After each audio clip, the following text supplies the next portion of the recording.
Hi friends, எல்லாருக்கும் வணக்கம்.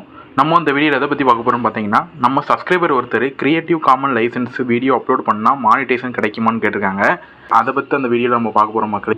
நம்ம கிரியேட்டிவ் காமன் லைசன்ஸ்னால் என்ன அப்படிங்கிறத பற்றி வீடியோ போட்டுக்கோம் மக்களே. உங்களுக்கு அதை பற்றி தெரிலனா நீங்கள் மேலே டிஸ்கிரிப்ஷனில் கொடுக்குறேன், அதுக்கப்புறம் மேலே அந்த இதுலையும் கொடுக்குற மக்களே, அதில் செக் பண்ணி பார்த்துக்கிடுங்க.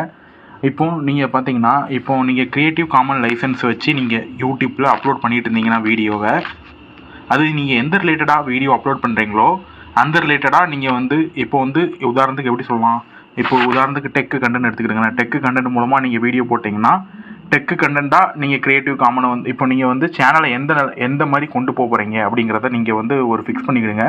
ஃபிக்ஸ் பண்ணதுக்கப்புறம் இப்போ நீங்கள் டெக் ரிலேட்டடாக கேமிங் ரிலேட்டடாக அந்த மாதிரி ஃபிக்ஸ் பண்ணிவிட்டு அதில் கிரியேட்டிவ் காமனை எடுத்து நீங்கள் அப்லோட் பண்ணுங்கள்.